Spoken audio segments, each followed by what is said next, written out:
का टॉपिक है स्वमान में रहने से फरमान की पालना।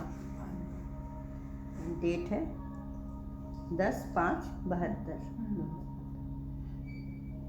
स्वमान और फरमान दोनों में रहने और चलने के अपने को हिम्मतवान समझते हो। स्वमान में भी सदा स्थित रहें और साथ साथ फरमान पर भी चलें। इन दोनों बातों में अपने को ठीक समझते हो। अगर स्वमान में स्थित नहीं रहते हैं तो फरमान पर चलने में भी कोई न कोई कमी पड़ जाती है।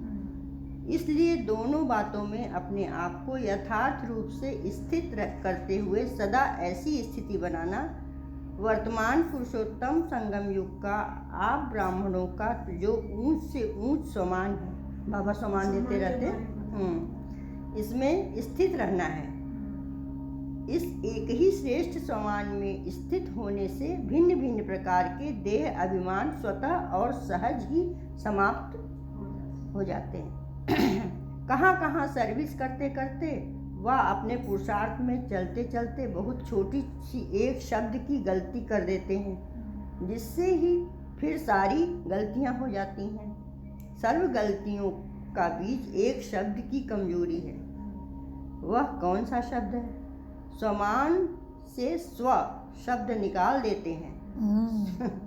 बाबा कैसे समझा रहे? स्वमान, हाँ, मान में आ जाते हैं। स्वमान को भूल जाते हैं। मान में आने से फरमान भूल जाते हैं। फरमान है स्वमान में स्थित रहो। बाबा का फरमान है स्वमान में स्थित रहना है जी बाबा। तो मान में आने से फरमान खत्म हो गया ना जी। इसी एक शब्द को गलती होने से अनेक गलतियां हो जाती हैं। फिर मान में आकर बोलना, चलना, करना सभी बदल जाता है। जब मान में आते हैं तो सब बदल जाते हैं, घमंड आ जाता है। सिर्फ एक शब्द कट होने से जो वास्तविक स्टेज है उसमें कट हो जाते हैं। ऐसी स्थिति में आने के कारण जो पुरुषार्थ व सर्विस करते हैं उसकी रिजल्ट यह निकलती है। जो मेहनत ज़्यादा और प्रत्यक्ष फल कम निकलता है। सफलता मूर्त जो बनना चाहिए वह नहीं बन पाते, और सफलता मूर्त न बनने के कारण व सफलता प्राप्त न होने के कारण फिर उसकी रिजल्ट क्या होती है? बाबा पूछ रहे हैं उसकी थक जाते, उदास होते हो, मेहनत बहुत कम करते करते चलते चलते थक जाते हैं। उल्लास कम होते होते आलस्य आ जाता है, और जहाँ आलस्य आया वहाँ उनके अन्य साथी भी सहज ही आ जाएंगे। आलस्य अपने सर्व साथियों सहित आता है। सबसे बड़ी कमजोरी। आलस्य करेंगे तो सारा उसके सारे साथी कौन है? आ जाएंगे सब। आलस्य के साथी कौन है?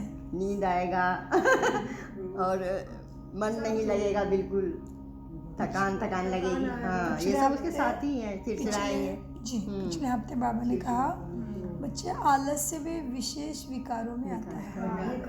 तो आलस्य आ गया तो आलस्य समय जाएगा, संकल्प हर बात को टालेंगे। आलस रहेगा तो चलो भाई अभी नहीं करती,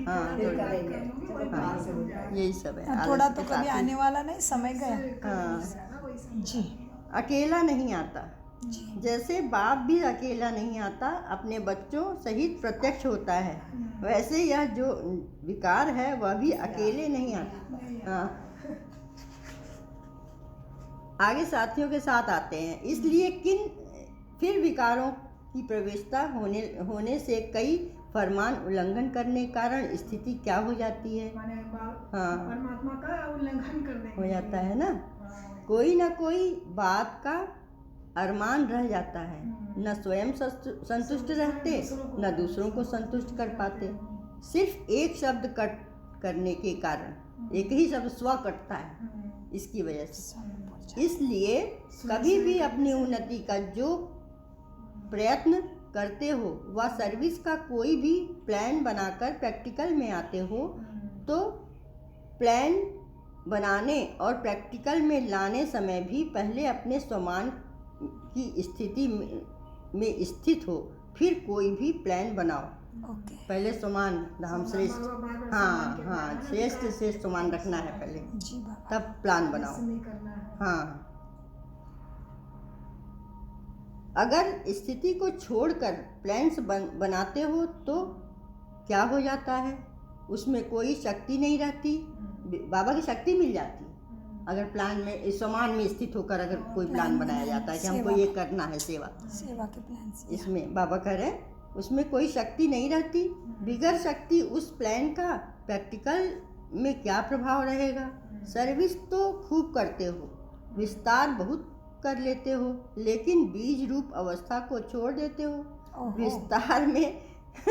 विस्तार में जाने से सार निकाल देते हो, इसलिए अब सार को नहीं निकालो, विस्तार को समाने अर्थात सार स्वरूप बनने नहीं आता। क्वांटिटी में चले जाते हो लेकिन अपनी क्वालिटी नहीं निकलती। क्वांटिटी हाँ नहीं बढ़ाना है, अपनी क्वालिटी सही करनी है। अपनी स्थिति में भी संकल्पों की क्वांटिटी है, इसलिए सर्विस का रिजल्ट भी क्वांटिटी है, क्वालिटी नहीं। सारे झाड़ रूपी विस्तार में एक बीज ही पावरफुल होता है ना, ऐसे ही क्वांटिटी के बीज में एक भी क्वालिटी वाला है तो वह विस्तार में बीज के समान है। अगर क्वालिटी है बीज की तो वो बहुत बड़ा पेड़ बन जाता है ना, वृक्ष बन जाता। अगर क्वालिटी ही नहीं है तो वो वही मुरझा जाएगा। वही उदाहरण, हाँ वही उदाहरण दिए बाबा। क्वालिटी नहीं, सार झाड़ रूपी विस्तार में एक भी पावरफुल होता है ना, ऐसा ही क्वांटिटी के बीज में भी क्वालिटी वाला है तो वह विस्तार में बीज रूप के समान है। क्वालिटी की सर्विस करते हो, विस्तार में जाने से वह दूसरों का कल्याण करते करते अपना कल्याण तो नहीं भूल जाते हो। नहीं जब दूसरे के प्रति जास्ती अटेंशन देते हो तो अपने अंदर जो टेंशन चलता है उसको नहीं देखते हो। पहले अपने हाँ ये सब निकाल दो पहले। हाँ टेंशन में ही रहेंगे तो दूसरों का क्या कल्याण करेंगे। क्या होता होगा उसका चिंतन तो बहुत गहरा हो सकता है, वैज्ञानिक तरीके से। लेकिन एक विशेष ये देख सकते हैं कि जब रोज कार्य करते हैं और कार्य क्षेत्र में है तो दूसरे के लिए दूसरा ऐसा करे, दूसरा ऐसा कैसे, वो अपेक्षा रहती है, एक्सपेक्टेशन रहता है। तो बाबा कहते हैं दूसरे को देखते देखते खुद का अटेंशन खत्म, टेंशन नहीं बढ़ा, इस तरह से।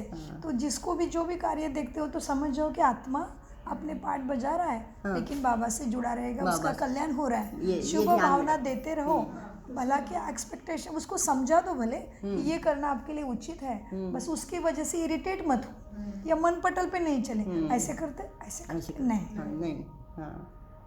पहले अपने टेंशन पर अटेंशन दो, फिर विश्व में जो अनेक प्रकार के टेंशन हैं उनको खलास कर सकेंगे। पहले अपने आप को देखो, अपनी सर्विस फर्स्ट, अपनी सर्विस की तो दूसरों की सर्विस स्वतः हो जाती है।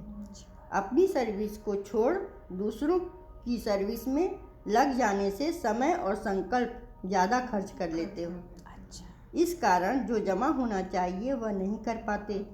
जमा न होने के कारण वह नशा व खुशी नहीं रहती। अभी अभी कमाया और अभी अभी खोया, जो वह अल्पकाल का हो जाता है। जमा रहता है वह सदा साथ रहता है, जो जमा रहेगा वो तो हमेशा साथ रहेगा ना।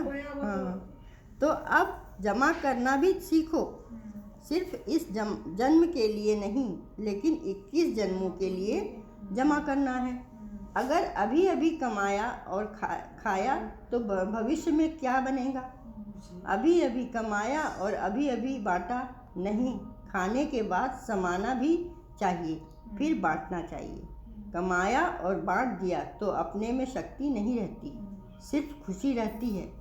जो मिला सो बांटा, दान करने की खुशी रहती है, इसलिए उसको स्वयं में समाने की शक्ति नहीं रहती।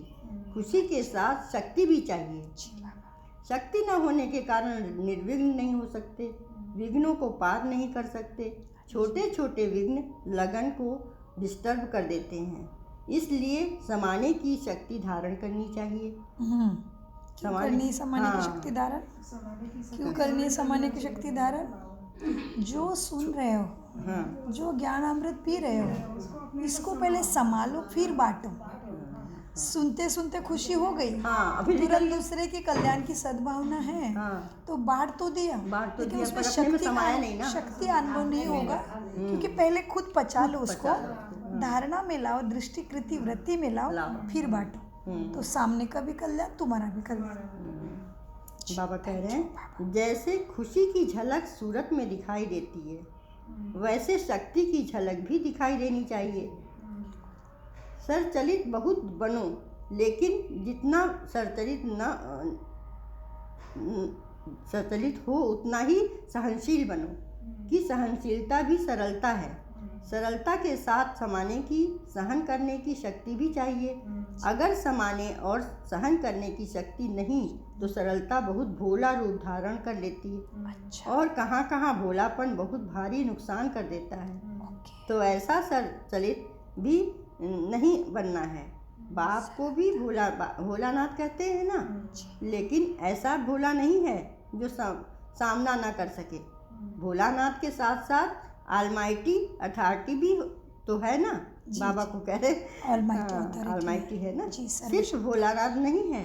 यहाँ शक्ति स्वरूप भूल सिर्फ भोले बन जाते हैं तो माया का गोला लग जाता है। वर्तमान समय भोलेपन के कारण माया का गोला ज़्यादा लग रहा है। ऐसा शक्ति स्वरूप बनना है जो माया सामना करने के पहले ही नमस्कार कर ले। वाह पहले ही भाग जाए माया। बाबा क्या कहते हैं, हम दयालु बन जाते हैं ना, कृपालु बन जाते हैं, सबके प्रति हमें बताया बाबा ने कि आत्मा भाई है। तो बाबा कहते भले भोले बनो, दयालु बनो, लेकिन बाबा दयालु है, भोलेनाथ है, लेकिन बाबा सर्वशक्तिवान भी है। वो हमेशा याद रखो। केवल भोले बन के किसी के ऊपर दया करने जाओगे, विश्वास रखोगे तो धोखा भी खा सकते हो। जी थैंक यू। धोखा मिल जाता है। सामना कर ना पावे, वही नमस्कार कर ले, मतलब माया को बोला है ना। सामना कर नहीं पाती, फिर बहुत सावधान, खबरदार, होशियार रहना है। अपनी वृत्ति और वायुमंडल को चेक करो। अपने आप को देखो कि कोई भी वायुमंडल अपनी वृत्ति को समझकर वृत्ति को कमज़ोर तो नहीं करता। ऐसा भी वायुमंडल हो लेकिन स्वयं कैसा भी वायुमंडल हो, लेकिन स्वयं की शक्तिशाली वृत्ति वायुमंडल को परिवर्तन में ले जा सकती है। अगर वायुमंडल का वृत्ति के ऊपर असर आ जाता है तो यही भोलापन है। ऐसे ही नहीं सोचना चाहिए कि मैं तो ठीक हूँ लेकिन वायुमंडल का असर आ गया। नहीं, कैसा भी वायुमंडल विकारी हो लेकिन स्वयं की वृत्ति निर्विकारी होनी चाहिए। जब कहती हो हम पतित पावनियाँ हैं, पतितों का पावन बनाने वाली हैं, जब आत्माओं को पावन बना सकती हो तो क्या वायुमंडल को पतित से पावन नहीं बना सकती? पूछ रहे हैं बाबा ब्रह्म कुमारियों से।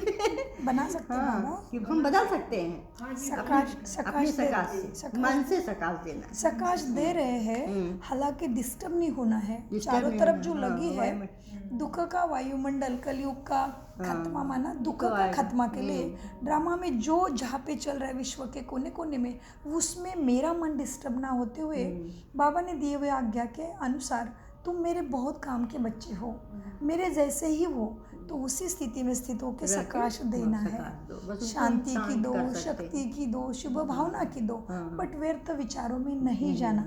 ये बाबा का इंटेंशन है जी।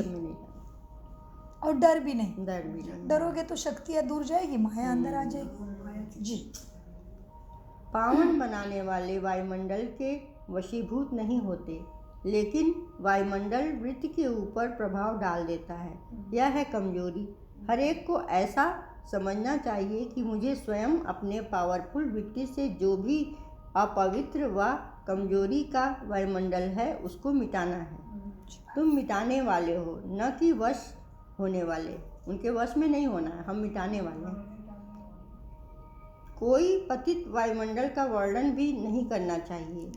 वर्णन किया तो जैसे कहावत है ना, न पाप को देखने वाले पर भी पाप होता है, ना पाप को देखने वाले पर भी पाप होता है। अगर कोई भी कमजोर व पतित वायुमंडल का वर्णन भी करते हो तो यह भी पाप है, क्योंकि उस समय बाप को भूल जाते हैं।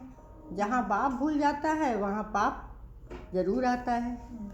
और क्या बाबा को भूले कि पाप। कितनी बड़ी बात कही बाबा ने।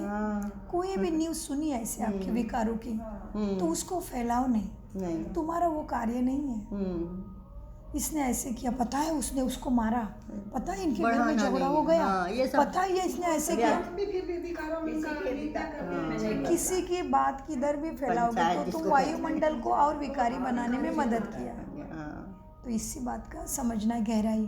बाबा के हर महावाक्य को मुझे प्रैक्टिकल में कैसे लेना है उसका चिंतन करना, माना ज्ञान से मक्खन निकाल के शक्तिशाली बनना, मास्टर भगवान बन जाना। बाप की याद होगी तो पाप नहीं हो सकता, इसलिए वर्णन भी नहीं करना चाहिए। जबकि बाप का फरमान है तो मुख से सिवाय ज्ञान रत्नों के और कोई एक शब्द भी व्यर्थ नहीं निकलना चाहिए। वायुमंडल का वर्णन करना यह भी व्यर्थ हुआ ना। जहाँ व्यर्थ है वहाँ समर्थ की स्मृति नहीं। समर्थ की स्मृति में रहते हुए कोई भी बोलेंगे तो व्यर्थ नहीं बोलेंगे, ज्ञान रत्न ही बोलेंगे। जो व्यक्ति को बोल को भी चेक करो। कई ऐसे भी समझते हैं कि कर्म कर लिया, पश्चाताप कर लिया, माफ़ी मांग ली, छुट्टी हो गई। माफ़ी मांग लेने से कोई छुट्टी नहीं होती, बाबा कहते हैं। बहुत लोग ऐसा सोचते हैं कि यार एक गलत हो गया तो चलो बाबा से छुट्टी माफ़ी मांग लेंगे, ऐसा चाहते हैं। लेकिन पर बाबा कहते हैं इससे माफ़ी नहीं होती है। लेकिन जो पाप कर्म और व्यर्थ कर्म भी हुआ तो उसका निशान मिटता नहीं है, निशान पड़ ही जाता है। रजिस्टर साफ स्वच्छ नहीं होता, इसलिए ऐसे भी नहीं कहना कि हो गया, माफ़ी ले ली। इस रीति रस्म को भी नहीं अपनाना है। अपना कर्तव्य है संकल्प में, वृत्ति में, स्मृति में भी कोई पाप का संकल्प ना आए, संकल्प भी ना आए, करना तो दूर है। इसको भी कहा जाता है ब्राह्मण अर्थात पवित्र। अगर कोई भी अपवित्रता वृत्ति, स्मृति व संकल्प में है तो ब्राह्मणपन की स्थिति में स्थित हो नहीं सकते। इसका मतलब पर हम ब्राह्मण की स्थिति में नहीं है। अगर ऐसा काम हो रहा है, स्थिति में नहीं हो नहीं सकते, सिर्फ कहलाने मात्र के हो। इसलिए कदम कदम पर सावधान रहो। खुशी के साथ साथ शक्तियों को भी साथ रखना है। विशेषताओं के साथ अगर कमजोरी भी होती है तो एक कमजोरी अनेक विशेषताओं को समाप्त कर देती है। तो अपनी विशेषताओं को प्रत्यक्ष करने के लिए कमजोरी को समाप्त कर दो। समझा? बाबा बोल रहे हैं, समझा? जी बाबा।